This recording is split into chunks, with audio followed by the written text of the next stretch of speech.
On this week's episode of Ride the Lightning, the Tesla unofficial podcast, the Plaid Model S has set a new production vehicle record in the quarter mile, while customer deliveries of the Plaid S got pushed by a week. Plus, a Tesla driver helped capture a suspect in a vehicle-related crime that sounds like it came out of a video game. Tesla beefs up another major California Supercharger, and more.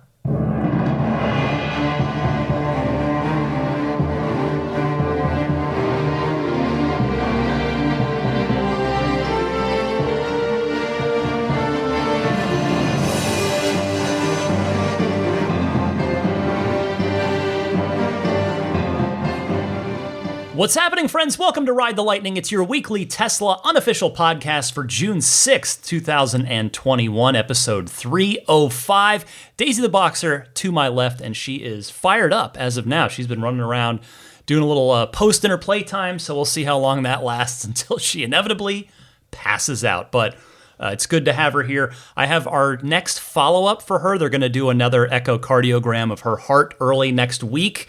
So I am looking forward to seeing, as of now, I'm looking forward to hearing what the progress is.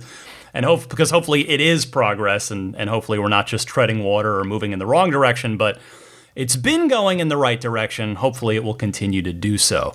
All right, real quick, I wanted to give a shout out to a longtime loyal listener and hotline caller, Brian from Wapwallopin, Pennsylvania. I want to congratulate Brian on the delivery of his new Model Y.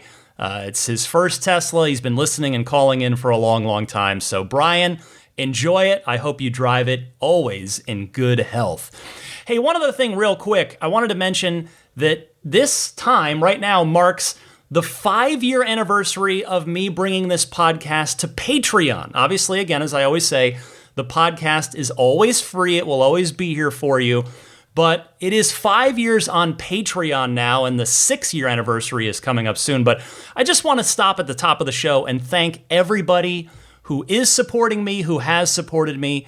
You know, as a quick aside, I purposely didn't start the Patreon until about a year into the podcast because I figured, at least to me, for me to sleep at night, I needed to earn your trust first before I started asking you for your support.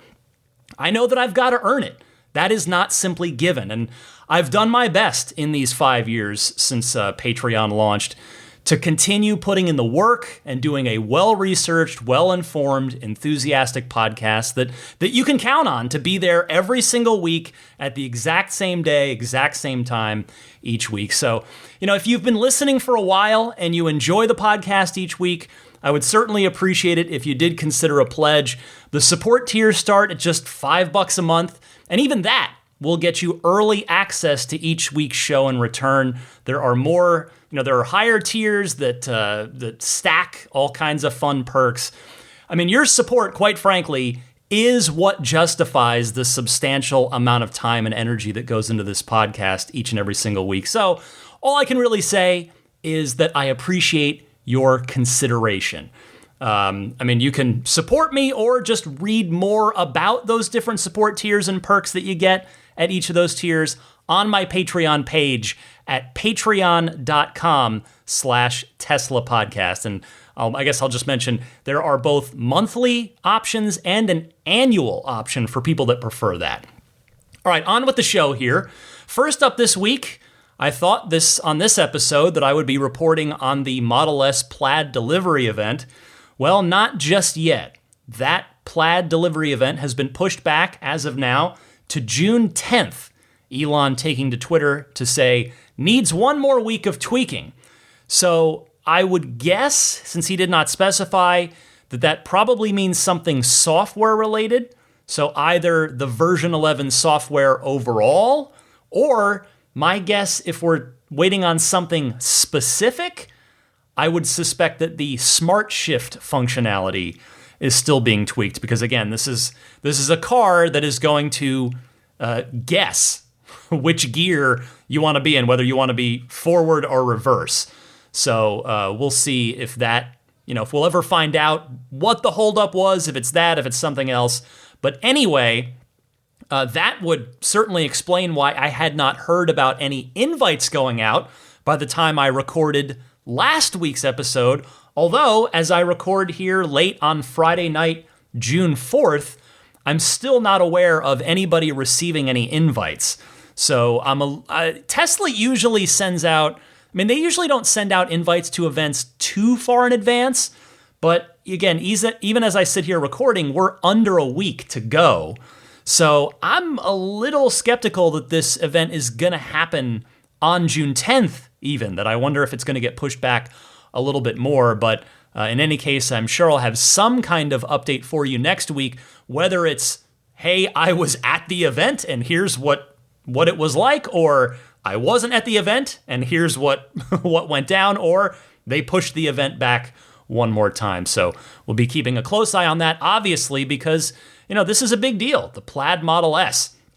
Now, speaking of the Plaid Model S and being a big deal, it is a big deal because this past week it set a new quarter-mile record time for a production car, and that time was verified by none other than friend of Tesla and world-renowned automobile aficionado, Jay Leno. The story I want to mention here, give credit where credit's due, originally reported by Drive Tesla Canada prior to Leno coming out and speaking about it. And Drive Tesla Canada had reported the time was set on May 11th, 2021, so we're just finding out about this now, at the Auto Club Famoso Raceway in Bakersfield, about 4 hours south of Fremont. It's closer to LA, I would say, than Fremont, but certainly within easy driving range. They could easily truck a Plaid S down there or probably just drive it. Because I had told you on my way back from Arizona, I saw a Plaid Model S that was charging up at Kettleman City. So they might have just driven it on down there. But anyway, that's neither here nor there. Drive Tesla Canada had reported, according to a source who was at the event, the stock Midnight Silver Model S Plaid set an official time of 9.23 seconds in the quarter mile with a trap speed of 152.16 miles per hour. That handily beats the previous record of 9.4 seconds held by the Bugatti Chiron Sport. At a base price of $3.26 million, the supercar is considerably more expensive than the Model S Plaid, which starts at $120,000. The time set by the four-door electric sedan is also nearly a full half second, which is quite a lot in the quarter mile, quicker than the second fastest car on the list, the Porsche 918 Spyder. So again, Drive Tesla Canada had it first, but they had to do so anonymously to protect their source. However, here is Jay Leno publicly confirming Drive Tesla Canada's report indirectly when he called into Spike's Car Radio podcast to talk about it. Take a listen to this. I went up to Famoso Dragway in Bakersfield in a Tesla Plaid. I made one pass. I drove up, had the NHRA guys there to make it official. I turned a 9.247.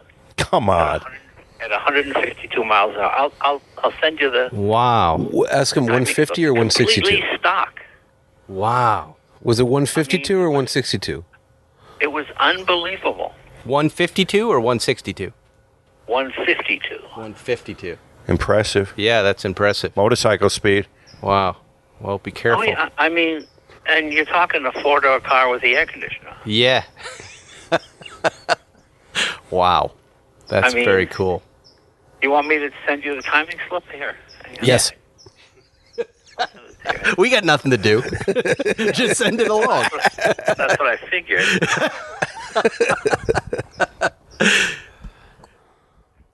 Yeah, here it is. 9.247, 152.09 miles per hour. Wow. What do you think of that, Johnny?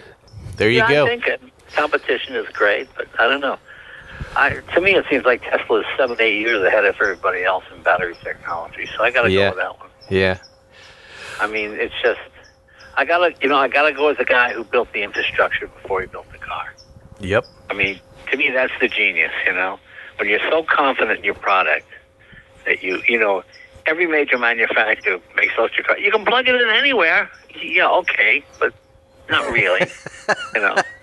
I I mean, when he was when he came to my garage in 2007 or 8 with that Roadster, he told me they were building the infrastructure. I was like, well, all right, good luck. How many is he going to sell? Really? You think so? And it's pretty amazing. So I got to go with them. Everybody else seems like pretenders to the throne to me. Now, I'm sure Lucid is fun. I'm not knocking it. It's just that people keep bringing me prototypes where you can't drive it. My favorite part of that was Leno saying it was a 4-door car with the air conditioner on. You gotta love it. You gotta love it. I can't imagine doing a quarter mile in that thing at over 150 miles per hour. I have, as I've talked about on the show, I guess it was, a good couple of years ago now. I mean, everything feels like 5 years ago.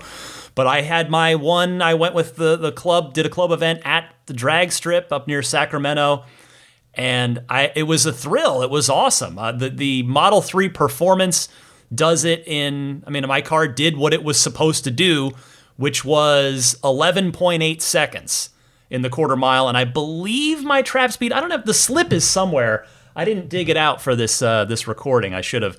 But I think it was like 108, maybe, right about there, if I remember correctly, 108 miles an hour. And the Model S Plaid did it at 150 plus miles an hour. That is just wild. So that is going to be a thrill.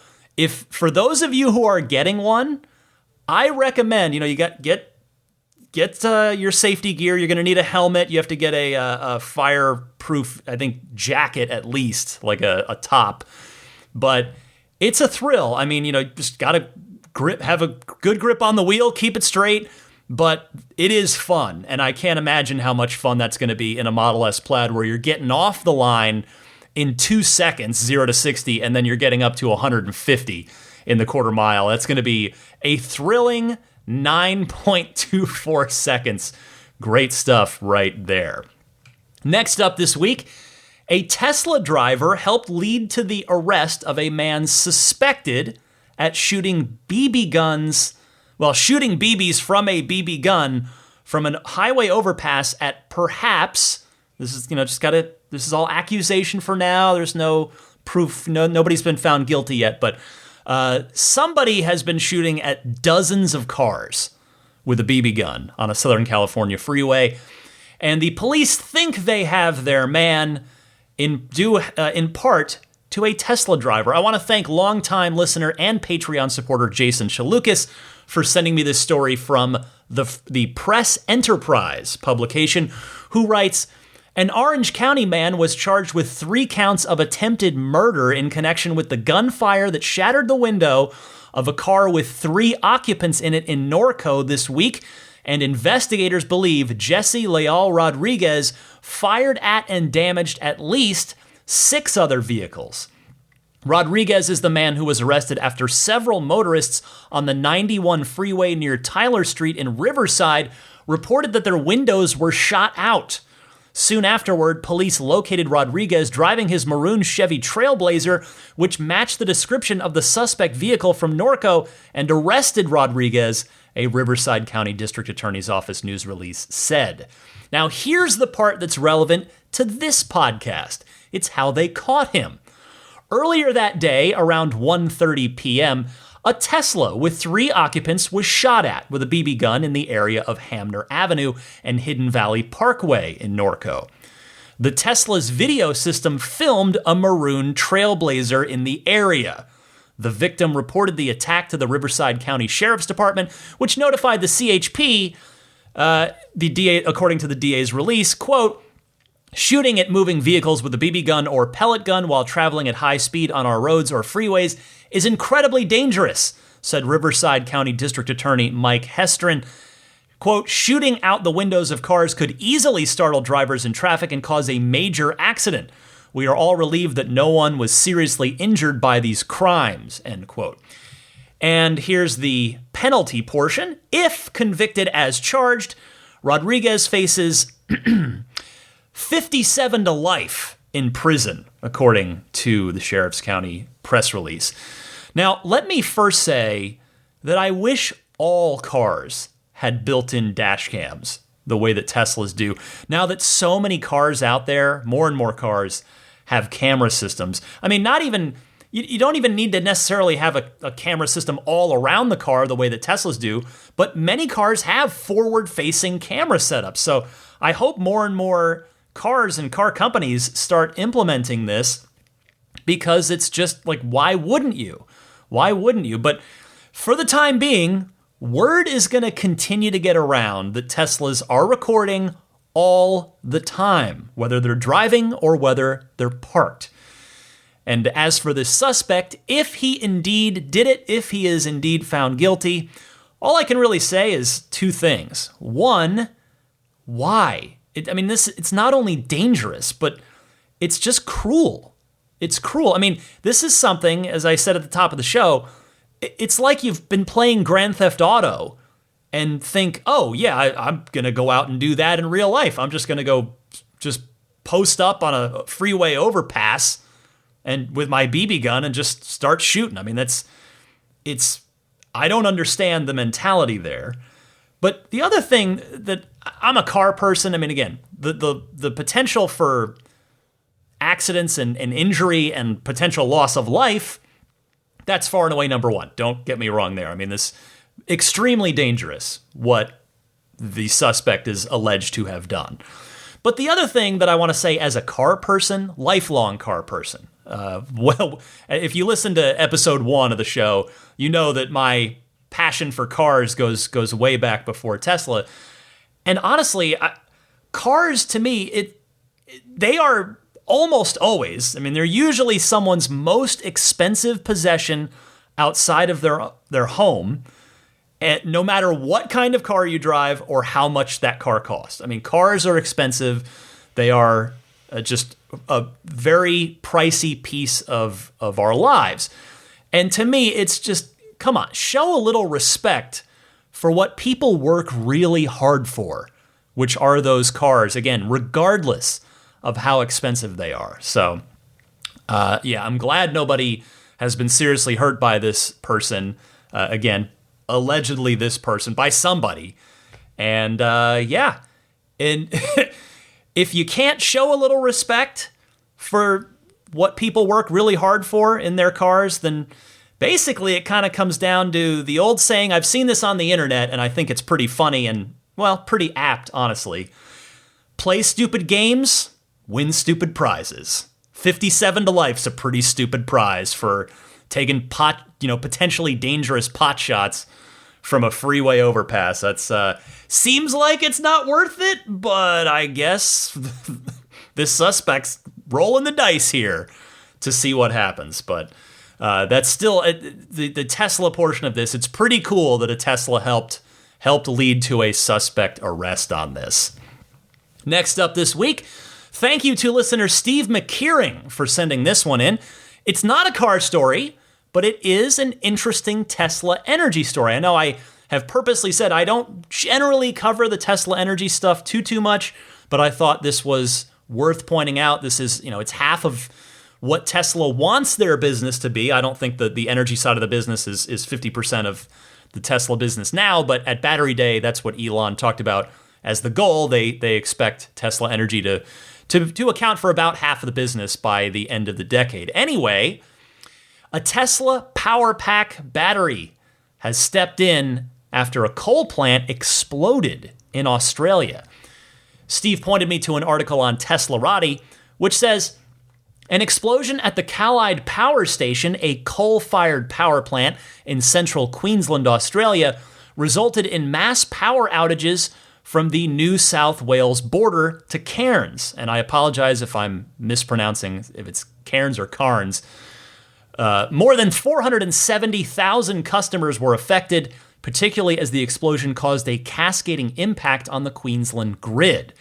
The chaos created a frequency excursion that had to be immediately addressed. This was when the Hornsdale Power Reserve, a massive Tesla Power Pack battery farm, what is, as an aside, currently the largest one in the world, stepped in. With its upgraded toolkit that was added when it was expanded into a 150 megawatt and 194 megawatt hour system, The massive battery was able to immediately respond to the widespread power interruptions. As noted in a Renew Economy report, the Tesla Powerpack farm responded instantaneously as the frequency in the grid plunged to a low of 49.6 hertz before jumping to 50.1 hertz as load was lost. The battery accomplished this in but 2 seconds. But even more impressively, the 2 inverters of the Hornsdale Power Reserve that had been enabled with synthetic inertia features responded even more quickly, reaching peak output in about 1/3 of a second before the rest of the battery. Neoen head of development Garth Heron proved optimistic about the Powerpack farm's performance during Tuesday's event. Quote, "This shows that the virtual inertia mode hopes to catch these things even earlier. This is the future," he said. So stories like this, I mean, you don't want to hear, it's not great to hear about a power plant explosion, a power outage. That's not great. But the effectiveness of the Megapack here is just laudable. It's very impressive. And really stories like this, not to make it so mercenary-like, I don't mean this to sound that way, but stories like this will probably only help Tesla sell more of these Megapack installations, and as a result, further Tesla's mission. It'll kill off more of these coal-fired peaker plants and bring more clean energy solutions into existence. So cool stuff there. Next up this week, Tesla Motors Reddit user Chris Sugar 21 posted a photo of his just delivered Model Y this past week, which had a blank where the front seat passenger lumbar adjustment button used to be.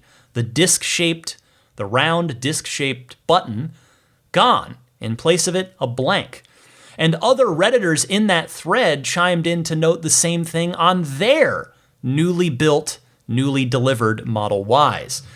Elon Musk later confirmed this on Twitter, saying, quote, moving lumbar was removed only in the front passenger seat of the 3 and the Y. Obviously, it's not there in the rear seats. Logs showed almost no usage, not worth the cost and mass for everyone when it was almost never used. Well, on the one hand, it's always a bummer to lose a feature. That's never, there's something there. Even if not a lot of people are using it, still, it's a bummer to lose a feature. And in fact, on that note, the Tesla design studio for the Model 3 and the Model Y now has been updated and just says power adjustable heated front seats. There's nothing about lumbar, nothing like that. Now, on the other hand, if we're being honest, I would imagine that the passenger seat lumbar support probably didn't get used in most cars. I mean, it definitely didn't in mine, because I'm actually not even sure my wife knows it's there. But then again, on the flip side of that, once again, using myself as an example, I do use my driver's seat lumbar, but my logs would probably show that it looks like I don't use it because I set it and forget it. It's gone. It's just set once and done, which I would suspect applies in a lot of cases most cases to the passenger seat as well. If it's typically a spouse, significant other, that's typically the person in that passenger seat. I mean, I would venture a guess, and it is just that your temporary riders, if a friend jumps in to go to the movies with you or something, that they're probably not messing with the lumbar. And maybe that's Elon's point, that it's just not getting used enough. But I'll tell you, with mine, I really do like it. So I'm glad it's not going away on the driver's seat. I have mine set to, I guess, what we would refer to as maximum. Like it sticks out really pretty far, so it's going into my back. It's really lumbar-tastic in my driver's seat, but I like it that way. It feels good. It makes my back feel a little straighter, and I never adjust it. It's set to where I like it, and that's it. So that data that Elon is citing there, I don't know quite what the right word is. I don't think disingenuous is the word I'm looking for, but I mean, I think you get what I'm trying to say. I think it's maybe that information about about the passenger lumbar not being used much is a little not quite fair, because again, if there is a frequent front passenger seat, like a spouse, significant other, it's probably been set once, like my driver's seat, and never adjusted again. So in any case, there's all the analysis in the world is probably not going to bring it back. It is there no longer. And on that note, another person responded to Elon on this on Twitter and said, prices increasing due to major supply chain price pressure industry-wide, raw materials especially. The fact that you can view logs for passenger seat usage tells me you can have saved presets for passenger seats as well. Hopefully that's coming soon. And Elon responded, agreed. So we've heard about that feature before. It's been a long requested one. Hopefully now different front passenger seat profiles is something that's finally on the software team's radar, and we will see it sooner rather than later. Next up this week, a voluntary Model 3 and Model Y recall, tip of the cap to listener Gary Eves and listener Rome Strack, another longtime Patreon supporter, for brake caliper bolts. The report here comes via CNBC, who writes, Tesla is voluntarily recalling about 6,000 of its electric vehicles over concerns that their brake caliper bolts might loosen, which could potentially cause a loss of tire pressure and increase the risk of a crash, according to documents made public by the NHTSA. Cars that are part of the voluntary recall include certain 2019 to 2021 Model 3 vehicles and 2020 and 2021 Model Y vehicles, which I guess is all the Model Ys potentially. Tesla said it is not aware of any crash or injury resulting from the potential defect. It will inspect and tighten or replace the caliper bolts as necessary for free. Tesla said it was made aware of an issue in December of a field incident involving a 2021 Model Y with a missing fastener on the driver's side rear brake caliper. It has since taken measures to prevent the issue during assembly. Well, this sounds like nothing too serious. I mean, if nothing's gone wrong yet, that's a good sign, certainly. After all, I mean, this is a voluntary recall, so clearly the NHTSA doesn't think it's serious enough to issue it as a mandatory recall. Still, you should probably go find out if your car is affected by inputting your full vehicle identification number, which you can find either at the base of your windshield or on the car's touchscreen, or probably most easily in the app. Just go down to the very bottom of the app on the screen on your app. And that URL to go to is tesla.com/vin-recall-search. And unfortunately, that's not the only recall to tell you about this week. There are 2 recalls that apply to Model 3 and Model Y vehicles, one being front seat belts not securely attached to B-pillar and seatbelt retractor not securely attached. The seatbelt retractor not securely attached applies to the retention system of the seatbelts, which keeps passengers from flying forward in the event of an accident. This applies to 2019 to 2021 Model Ys, although that's wrong because there are no 2019 Model Ys. Anyway, and could affect one or both fasteners that secure the left and right second row seatbelt retractors, and states they may not be properly attached. And then the other one, front seat belts not securely attached to B-pillar, describes, quote, an improperly attached fastener may prevent the seatbelt system from performing as designed, increasing the risk of injury, end quote. The B-pillar recall here applies to around 5,530 units, whereas the retractor recall only applies to 2,166 vehicles. So odds are very, very, very few of you out there will be affected by either one of these. Tesla told the NHTSA that it had not been made aware of any injuries or crashes related to the recalls, according to Reuters. Tesla said that this applies to certain 2018 to 2020 Model 3s, and again, certain of all of the Model Ys, but a pretty small pool. So same thing as the other one. Check your VIN, tesla.com/vin-recall-search. Finally this week, another thank you going out to Tesla Motors Reddit and user Real Pokepop for spotting this one. we've got another massive supercharger expansion project that is happening in California. Now, to just go over the quick recap of this, because this is now turning into quite the impressive overall situation with regard to supercharging in California, specifically between Los Angeles and San Francisco. It started a few years ago with Kettleman City, the amazing Kettleman City and its private lounge and its 40 stalls. They were all V2 stalls when it first opened up because it predates the V3s. They have since converted half of those to V3s. More recently, we've had Firebaugh open up and the 56 V3 stalls that are there.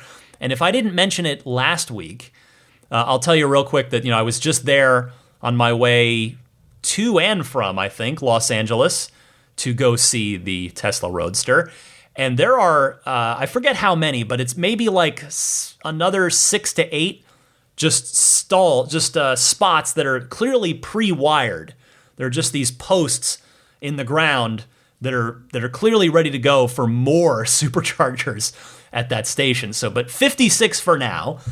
And then, remember, very recently, Harris Ranch, going further down Interstate 5 towards Los Angeles. That one's going up to 98 stalls. I talked about that a couple of podcasts ago, with 80 of those being new V3s when that expansion is done. And now, the subject in question this week, the new news, Tejon Ranch, which I have visited a few times during my travels, my couple of road trips over the past month. They are adding 56 V3 superchargers to the 24 V2s that are already there. Sort of. The 56 stall addition here will not be on the same site as the existing 24. The 24 that are there now are on the west side of Interstate 5. These new ones are going to be in the outlet mall on the other side of I-5 over on the east side. And I presume that's just for space. I mean, that's the space they could get. So I guess they'll technically be two different stations, but it's still Tejon Ranch. It's still, it's effectively one supercharger. But the bottom line here, Tesla is seriously taking care of business with regard to California superchargers. I mean, this is wild, the expansion that they're doing. I mean, granted, the state does have one of the highest concentration of Teslas. I think I mentioned this on last week's show, maybe, or maybe it was the Patreon bonus mini episode that's up now, which I'll tell you about in a few minutes. But even in my listenership, like I can drill into my metrics in the podcast, and it goes in and shows where the downloads come from on both a country-by-country basis and a state-by-state basis.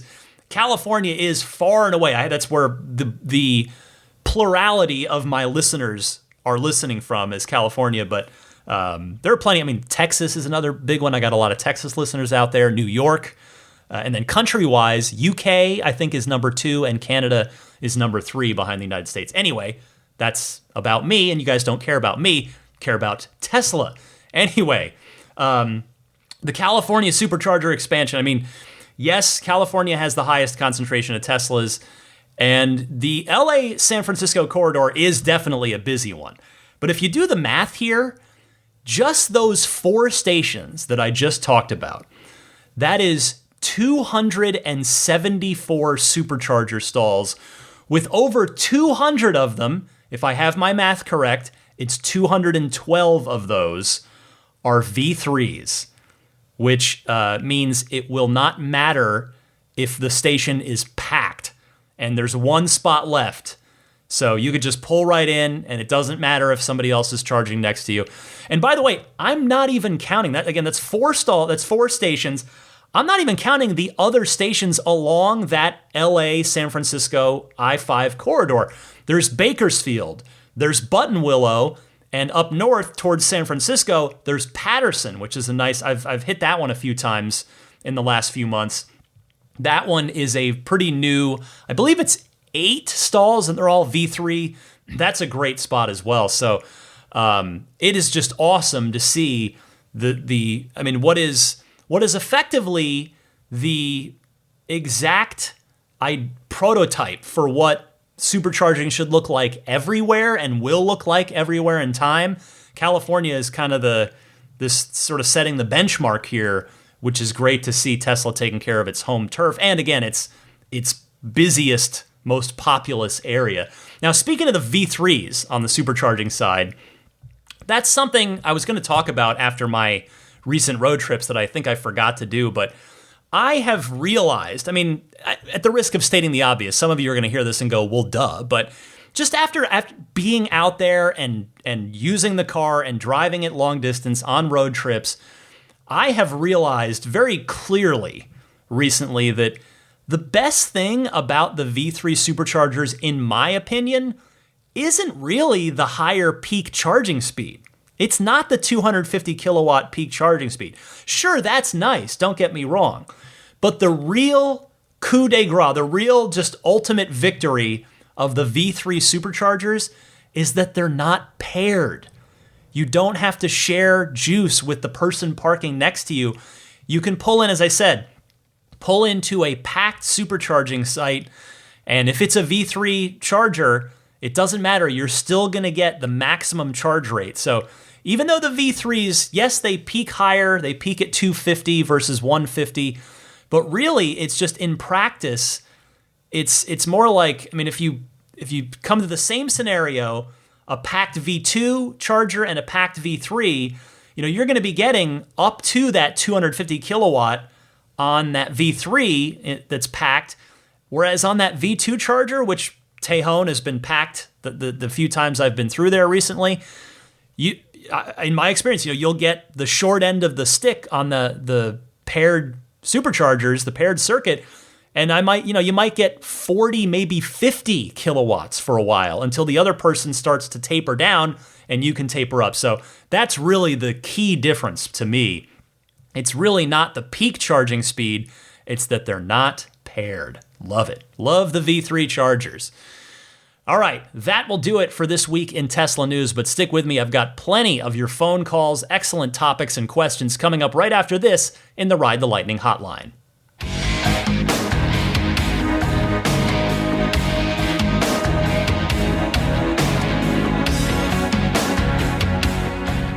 Welcome to the Ride the Lightning hotline, where you can call in with your Tesla questions, comments, and discussion topics. If you've got one of those, please call in with it. I would love to hear from you.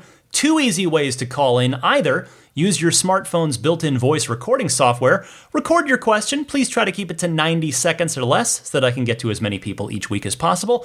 And then email that file to me at teslapodcast@gmail.com. Alternatively, you can take that same question, comment, or discussion topic and just dial up the Ride the Lightning hotline and leave a message anytime, day or night. Toll-free number, it's 1-888-989-8752. If it's easier to remember this way, 1-888-989-TSLA. And if you know someone special with an upcoming birthday, anniversary, graduation, or some other special occasion, you can give them a unique gift of recorded voices from friends and family telling them why they're special. The recordings can be podcasted or put onto a keepsake. Visit lifeonrecord.com to learn more. And as I teased a few moments ago, June's Patreon-only bonus mini episode is out for those of you at the ludicrous tier or higher on my Patreon. But I want to list the callers that are featured on that. If you hear your name right here and you are not already backing me on Patreon at the aforementioned ludicrous tier, please drop me an email, teslapodcast@gmail.com, and I will be happy to give you a download token for this episode so that you can hear your question and my response.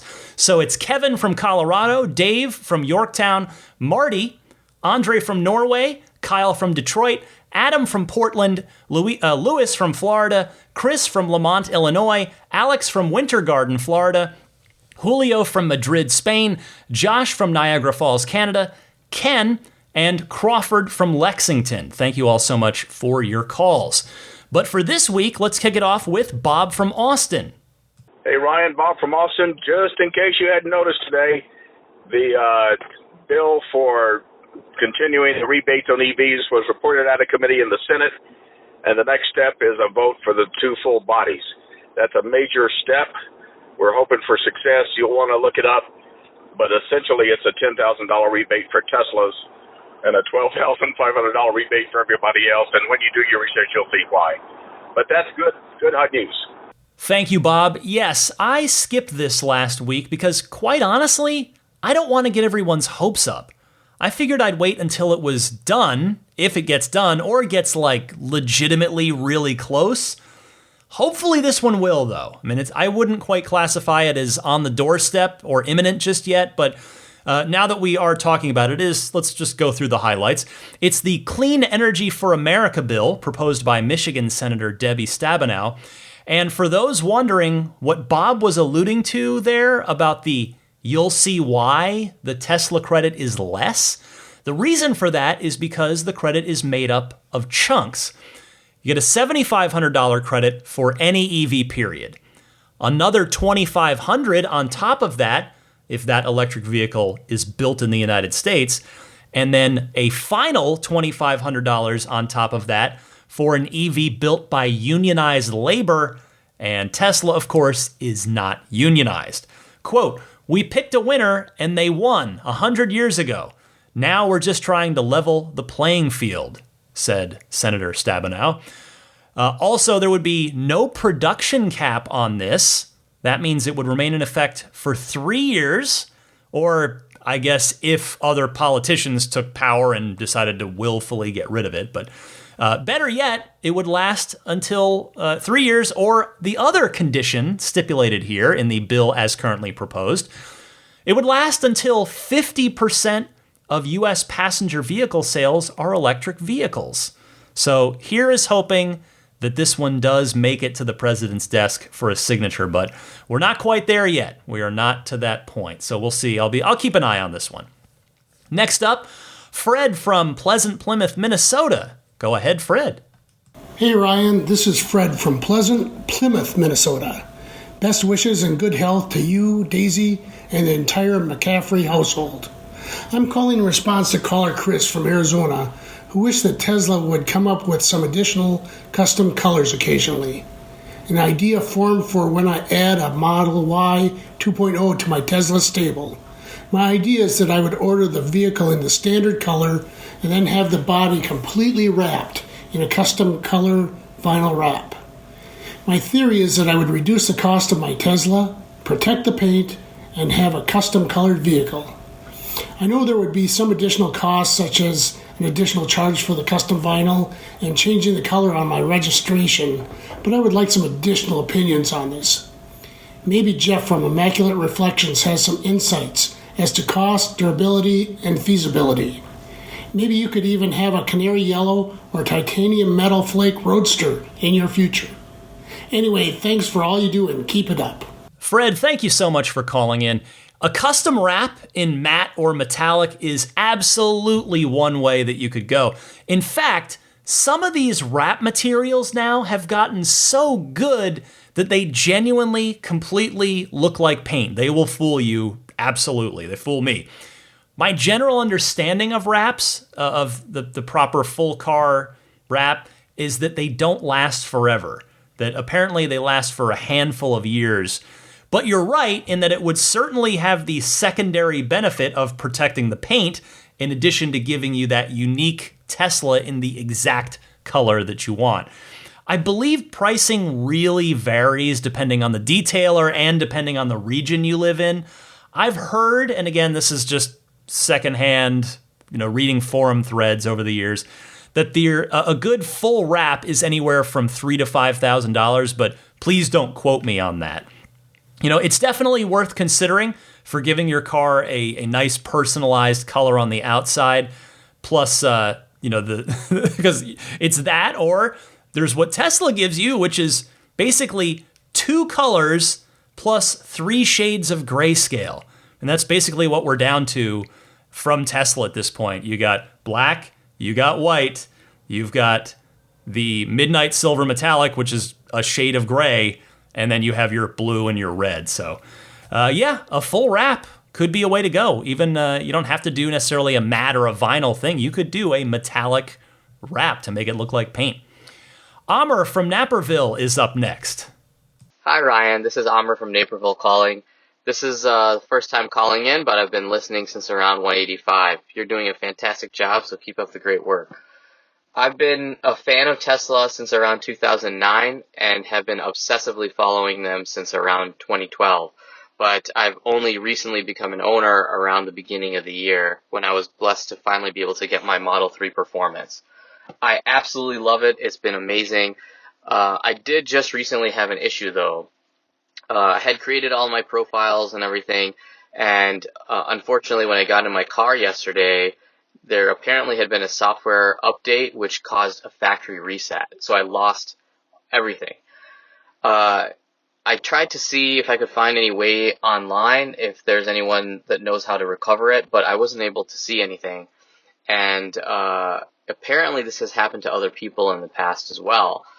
I think it would be great if Tesla would have a backup to the profiles on the USB flash drive, because when I created all my new profiles and created the settings again, I looked at, and the dash cam footage, of course, was still there because that's on an external device.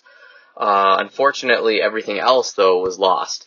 It is a little bit of a first world problem, and yes, it, only took about 20 to 30 minutes, but it is honestly annoying. I know that there's been talk about getting this also at an online backup, and I think that would be great, but it should be a pretty easy fix, I would think, to have it backed up to the USB. Anyway, thank you so much for your great work. Give Daisy a pat for me. Sorry for mispronouncing Naperville there. Anyway, Amr, welcome to the owner's family. It sounds like you followed a fairly similar road as I did. You were a Tesla fan for many years, and then you finally made your dream come true with a Performance Model 3. I love it. I have had a blast following that road myself, and I hope you do too. One stab of the accelerator in a Performance Model 3, as I'm sure you're finding, it is a cure for any bad mood instantaneously. It's just an instant effect. Anyway, the good news is that Elon has said, and our white hat hacker friend Green the Only has found evidence, that cloud-based profiles are in the works. So when that rolls out, in fact, I wonder if the cloud-based profiles will also bring the passenger seat profile that Elon was tweeting about that I talked about earlier in the podcast, and something to keep an eye on there. That would make sense to pair those together. Anyway, when that rolls out, you'll just be able to get your profile settings from the cloud if something like this were to happen to you again. That said, I do think that your idea to have a local backup via a USB drive is a great idea that seems totally doable, and I'd love to see Tesla do it. Why not? I am happy to put it out there in the hopes that the Tesla team hears you. Cheers, Amr. Thank you so much. Jason from Ottawa is up next. Hey, Ryan. It's Jason from Ottawa, Ontario, Canada. On the topic of the radar being removed from the active sensors, what's going to happen to my forward sensor when I'm, say, parking?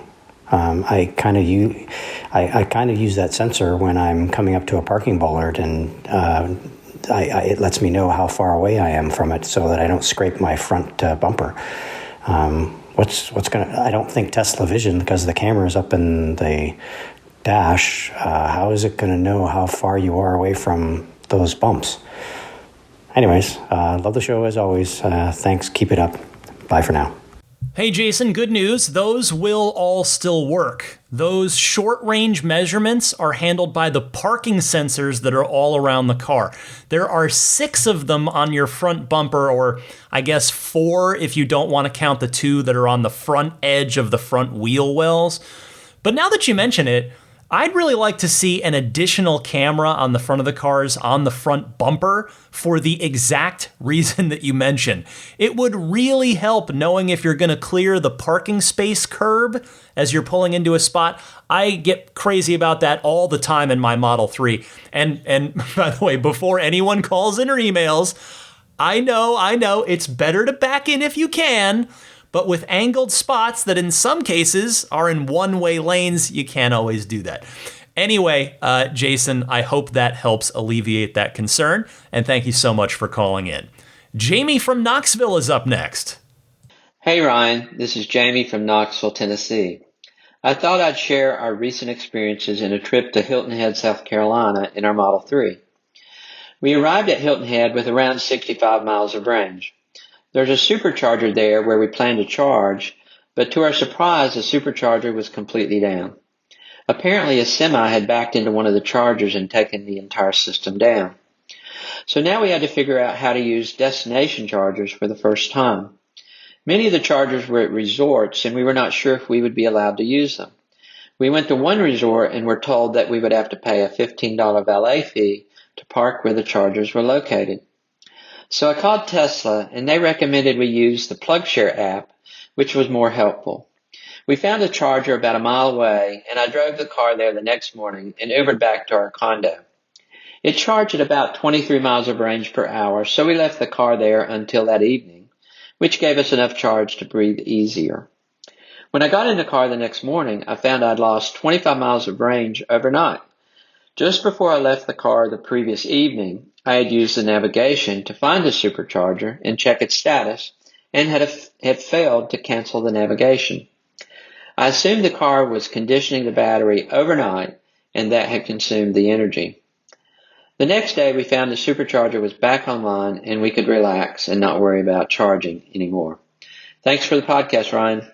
Thank you for sharing your experience, Jamie. I think the lesson here to pass along to people is to buy a couple of the most common charging cable adapters for road trips in case you happen to run into anything like this.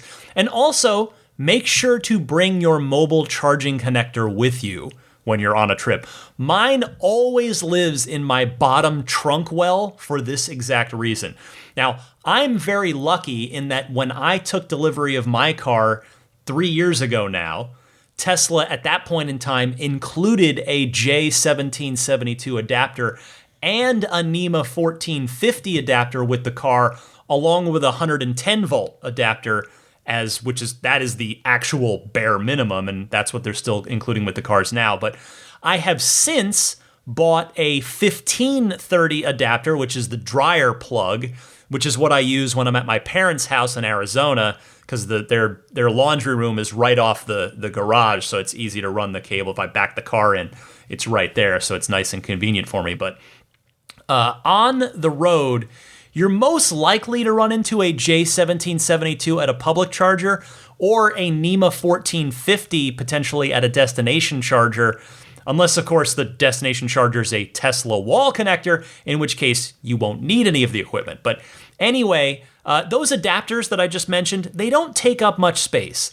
They all fit into my mobile charging connector bag, where they just live in my bottom trunk well all the time. So I definitely recommend them to anyone. It's a small investment, but I think it's worth having, so you're pretty much covered on any of the major potential charging scenarios that you might find yourself in.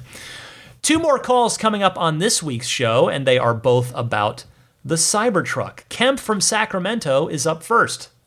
Hey, Ryan, this is Kemp from Sacramento, and love the show. Just something I was thinking about. I don't know if anyone else has brought this up, but we know that SpaceX has been selected as the lunar lander by NASA, and that Starship is pretty big. So could you see, maybe not the first flight, but maybe a couple of flights from that we might one day see the Cybertruck rolling off the Starship onto the lunar surface and bouncing around? That would be like marketing that no other car company could ever attain to. Ford would be, well, they would be quite jealous, I would say. We've already seen Elon do this with the Roadster on the Falcon Heavy, so this really makes sense to me. I know I'm simplifying things too much here, but to me, that would just be an incredible marketing tool that I'm sure this would have also entered Elon's mind at some point too. So anyway, just fun to think about, and hope you're doing good. And like I said, love the show. Keep up the great work. Take care.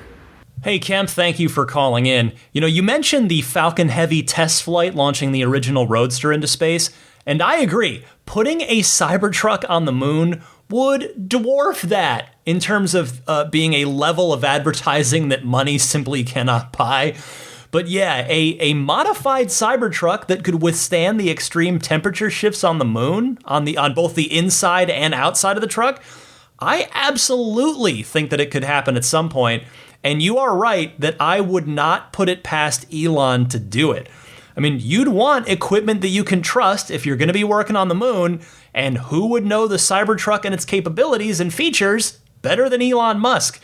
And also, think of all of the custom license plates that it would spawn on the Cybertrucks back here on Earth. You could get Moon Truck, like MOONTRK, To Da Moon, Moon Walk, WLK. You could do all kinds of fun license plates on Cybertrucks back here on terra firma. But thanks, Kemp. Appreciate the call. Finally this week, last but certainly not least, is Tony from Lincoln, who has a Cybertruck reservation. Go ahead, Tony. Hey, Ryan, this is Tony from Lincoln. I'm a very early Cybertruck reservation holder and was wondering if you had any insight into how Tesla determines its rollout. I assume the states with ZEV credits get first priority, but do you know if there are any other factors that determine on how they roll out the new vehicles? Thanks for the answer in advance, and look forward to hearing it on the show. Tony, thanks for calling in. Honestly, Tesla has evolved that process so much and so quickly just since the Model 3 rollout that I went through that I'm not even sure that I can give you a good answer here. But what I would say is that if the other car launches have one thing in common, it's that the deliveries do tend to start close to the mothership. So in the Cybertruck's case, they might start in Texas, which could benefit you in Lincoln, so that they can keep an eye on that first batch of production vehicles just in case any issues creep up. I mean, California could still also be a good bet since Tesla has a lot of their resources here, as well as, quite frankly, a lot of their customers and customer service infrastructure, i.e. the service centers, also. So the good news is we should find out in less than a year if all goes well. Hope you get your Cybertruck soon, Tony. Thanks so much for calling in. And thanks to everybody who took the time to call in. I would love to hear from you again. I think the callers make this podcast so much better. I love hearing all the different voices and perspectives. So give me a call if you want to talk anything about Tesla, question, comment, discussion topic. I gave you the call-in information at the top of this segment. Stick with me, though. I'm not quite done. I've got your pro tip of the week and a little bit more coming up right after this. This is Steve Downs, the voice of Master Chief, Sierra 117. You're listening to Ride the Lightning, the Tesla unofficial podcast. You know, that Cybertruck looks a lot like a warthog, doesn't it? Master Chief, out. As Daisy the Boxer's eyes start to close for the night, I'll tell you about what I've been up to with my car, which is simply, I guess you could call it a spring cleaning. Since I've had those 2 road trips recently, there's just all kinds of dust and dirt up and under all kinds of things. So I cleaned everything. I did the outside of the car, the tires, the wheels, the inside glass, even on the ceiling, which I don't usually do because I just try not to touch it and fingerprint it. I vacuumed the floors and the seats. I cleaned the seats. It was great. It took a while, but man, it feels good when it's done. So it's nice to have a clean car again. As for an entertainment recommendation of the week, I'll give you one. This one is a for adults only, not a family-friendly one on this one, but the movie Nobody, which came out in theaters in, I think, March, but that was still before anybody was really going to theaters, and then I think 45 days later or something, it came to On Demand, which is where I watched it. Well worth the $20. Bob Odenkirk in Nobody. I think I liked it. Like, I really enjoyed John Wick. That was a super fun. All 3 of them have been super fun action movies. I think I might have enjoyed Nobody even more. Like, not to put John Wick down. It's fun. But man, Nobody was excellent. That's probably the most fun I've had watching a movie in quite a while. So definitely recommended there. How about a pro tip of the week? It comes to us from Justin in Vancouver, Washington. Hey, Ryan. This is Justin from Vancouver, Washington, again with another pro tip for you. If you're tired of having the sun glaring in your eyes when you're in front of the line looking at the red light waiting for it to change, put your visor down and look at your screen if you got the Hardware 3. wait for the light to turn green on your screen so you're not staring into the sunlight. Thanks for the great podcast. Love the show. Bye. Thanks, Justin. I've played this one before, but it's one of those top 5 tips, in my opinion, that's so exceptionally useful that I am happy to play it again every once in a blue moon for any new listeners / new owners out there. I appreciate you calling in. This one comes in handy very frequently. Thanks, Justin. And again, if you've got a pro tip of the week, something interesting about the car that's not obvious, not covered in the manual, please call in with it and share it with your fellow Tesla owners and enthusiasts. Before I go, I want to mention some friends of the podcast. First up, how about my friends at Jada? They've got a new product launch. It is an all-in-one, basically everything, the Jada USB Hub console. It is a storage organizer, USB hub, Apple Watch charger, and AirPod charger, all in one. Check that out. Alongside, they, of course, have the Jada wireless charging pad, my current favorite, still my favorite product from them, if your Tesla doesn't already have a built-in wireless charging pad as the newest ones do. But either way, if you'd like to check out the brand new USB hub console or grab a wireless charging pad, you can do so at my referral link. Please use this if you wouldn't mind, because just full transparency, they'll kick me a few bucks from the sale if you buy through my link. And that link is getjada.com/ref/8. And Jada spelled Jeda. And as usual, there is a nice little discount waiting for you if you use the coupon code RTL. So if you do me the favor of visiting them through my referral link that I just gave you, I'll pay that generosity back by giving you a discount coupon code, which again is RTL. Meanwhile, don't forget about abstractocean.com, your home for all of the coolest and best aftermarket accessories for your Tesla. Just go there. It is the virtual Costco of Tesla aftermarket accessories. All kinds of stuff, from the tempered glass screen protectors that are custom fit for the 3 and the Y screen, to the rear footwell lighting kit, to the center console wraps that'll help you avoid any fingerprints or scratches that the default glossy piano black one seems to be, just drawn to fingerprints and scratches, unfortunately. So check them out, abstractocean.com, and there the coupon code is RTL Podcast, all one word, and that will get you 15% off of your first order. Meanwhile, there is the snap plate. You can find that at everyamp.com/RTL, everyamp.com/RTL. And they've got a new product as well, the snap plate for the original Model S with the nose cone. So those of you with that car, they tell me that it is an all-new design that works with the very different front grille, and they are the only removable license plate option for the original S. They've also made some other tweaks as well, so check them out at everyamp.com/RTL.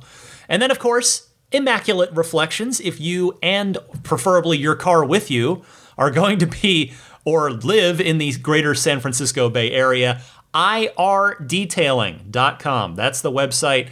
Get booked in with Jeff at Immaculate Reflections. He will take such beautiful care of your car, whether you want to do ceramic coating so that you don't have to wax it for the next 3 to 5 years. Maybe you want to do paint protection film on at least the front part of the car, help keep that paint looking pristine from the inevitable rock chips and road debris that come at you. Or maybe you want to do paint correction and really perfect the paint as much as you possibly can, which Jeff can take out all kinds of little imperfections and things boy, when you see a car that's been paint corrected, it's pretty obvious. He is just a wonderfully talented detailer and a wonderful person as well. So again, irdetailing.com there. If you mention that you're a Ride the Lightning listener, there is a discount waiting for you.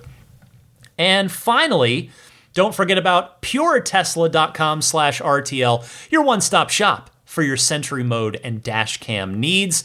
Just go there, puretesla.com/RTL, because $49 will get you free shipping anywhere in the US, and the kit will just come pre-formatted, ready to go. You just take it out of the package, pop it straight into your Tesla, and that's it. You're done. You've now got Sentry mode and a dash cam in a very reliable package that's going to just work and work and work reliably for the long term. So check that out, and that'll bring me to saying thank you to all of the high-level Patreon supporters, starting with the newest Maximum Plaid backer, Chris Beach. Chris, thank you so much for upgrading your pledge.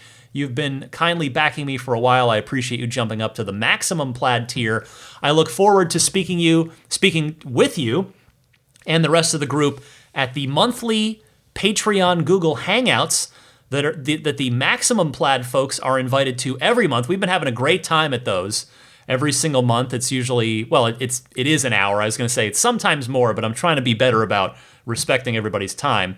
But in any case, the Maximum Plaid folks are invited to that every month. But anyone who either makes a pledge or upgrades their pledge in any way gets a one-time welcome invitation to whatever the next Google Hangout is. So I look forward to seeing a bunch of you at that. Well, as a lot of you hear this, today.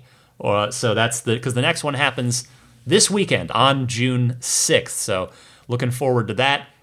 And then the rest of the Maximum Plaid backers, Jonathan Wales, Cameron Clark, Daniel Grummer, Seth Capello, Nick and Tony, Tesla Hitchhiker 42, John Schmidt, Stan Roth, Howard Anthony Smith, Jackson Wallace, Charles Galpin, Ryan from Las Vegas, Darren Nickel, Kaz Barnes, Ulrich Lassa, Brett Libano, Patrick Wisniewski, Gil Cabrera, Hay Watley, Eric Brown, Mark Eversole, Todd Badger, Joe Edgel, Kevin Yank, the Tesla Owners Club of San Joaquin Valley, Michael Williams, MT, Will Stedman, Tyler Smith, Mait Suaru, Derek Nesselrote, Justin Perez, and Jeremy Harris. Thanks to all of you. The Roadster in Space tier backers, Pete White, Lyle Austin, Steve Radspinner, my friend on Twitter at Rodam, Fernando Cordero, Lawton from Chicago, Sean Neidig, Scooter Ward, and Neil Weaver. And then let's not forget about the Plaid level folks. Love all of you as well. Thank you so much. George Cassiopo, David Brander, Alexi Heft, Logan Willis, Robert Miracle, Jason Chalukas, Tim Hyde, Peter Chalet, Eric Randolph, David Nondahl, Jerry and Mary Smith, Joel Sapp, Dory and Steve Guberman, Jeremy, Tesla Owners of Taiwan, Ron Lee, John Cody, Charlie Gillespie, David Perella, Sunil Joseph, Dennis Peak, Stig Mickey Jensen, Jeff Angwin, Chase Cabanillas, the Lydia family, Michael Regal, Aaron Altschul, Jared Brown, Jerome Strack, Jamie Dalton, Noel and Lucy Murphy, the Tesla Owners Club of the East Bay here in the San Francisco Bay Area, Paul Casarino, Ryan Natchett, Mike and Barbara from Louisville, David J. Howes, Travis Krenzel, Matt Nixon, the Tesla Owners Club of Wisconsin, Jonathan Zalesny, Joshua Walker, and Rick Dean. Thanks to all of you for your continued and very generous Patreon support.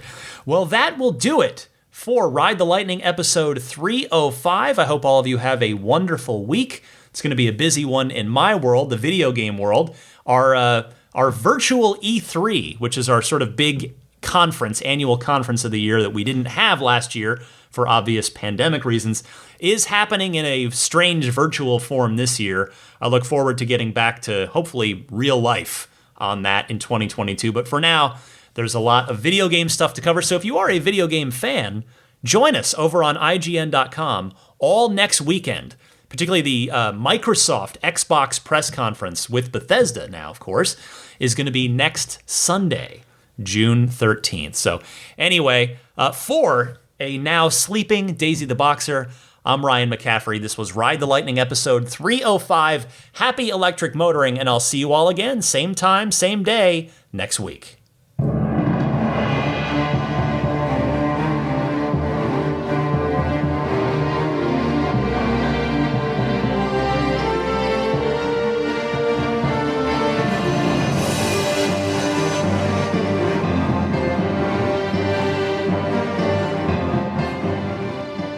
I mean, I think a Tesla is the most fun thing you could possibly buy ever. That's what it's meant to be. our goal is to make it's not exactly a car. It's actually a thing to maximize enjoyment. It's maximum fun.